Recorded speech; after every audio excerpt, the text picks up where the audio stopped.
So let's look at the current problem for the given function f. You are required to find the local maximum value and local minimum values, and moreover, you need to determine for what interval of x you will get an increasing f and decreasing f. So where is f going up, where is f going down? So let's start the problem by doing the derivative of f of x first. So we notice that f of x is a product of two functions. So it means that when you find the derivative f prime of x, we can use the product rule. So for example, we need to find the derivative of x to the power half first. And by the power rule, we get 1 over 5 times x to the power minus 4 over 5. That's the first term. And plus, and we can keep x to the power 1 over 5 unchanged. And the derivative for the last term is 1, right? And that's basically the derivative of f prime. To find the critical number, it's better that we have to do a bit of algebraic manipulation on f prime. So you see, the plan here is that we'll use a common denominator. The common denominator is what? Is 5 times x to the power 4 over 5. It is a common denominator. And if we use this common denominator, for the first term is clear.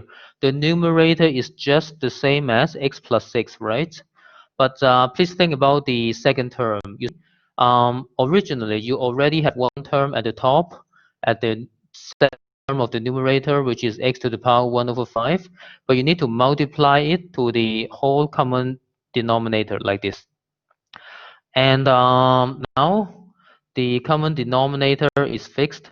For the numerator, what we have is x plus 6 plus 5 times x. Because you see, the point is that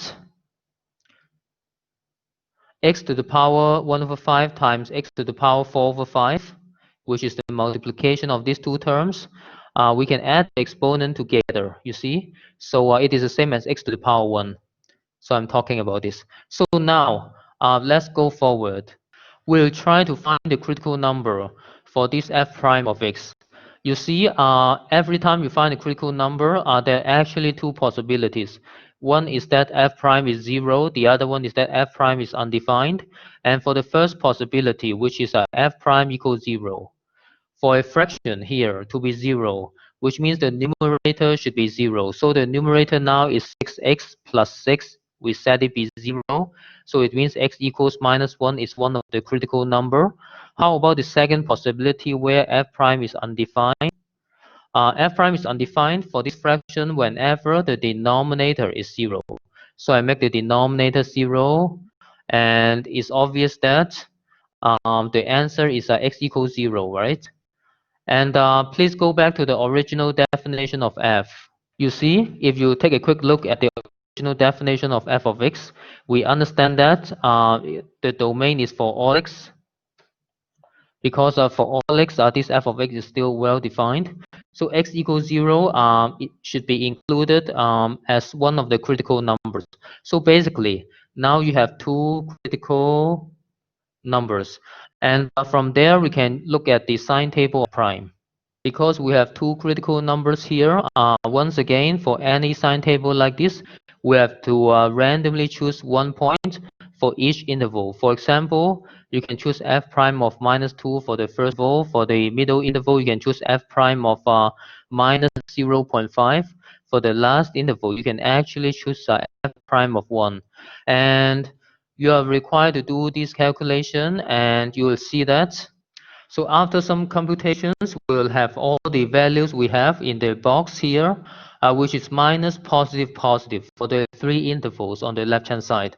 So we'll put the sign inside the sign table, and moreover, in terms of arrow, the first one is going down, the last two are going up.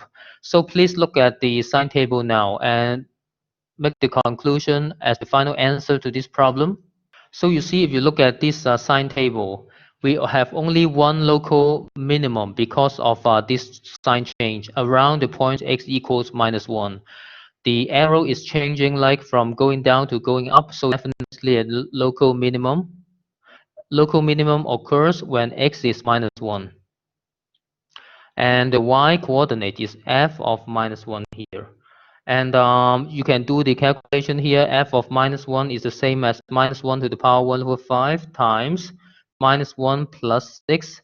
So which means the y coordinate is actually -5. And there's no local maximum. Because we don't have the sign change of f prime from positive to negative. We don't have, you see, there's no sign change around the point x equals 0. It gives you a hint that it is not local minimum, it is not local maximum. So anyway, the last answer is that f is increasing when x is at least -1. So at the interval notation, we can write open bracket -1, comma, infinity, close brackets for the answer where f is increasing. And moreover, f would be decreasing for all the values less than -1. So in terms of interval notation, it's minus infinity up to -1. And that's the final answer to this problem.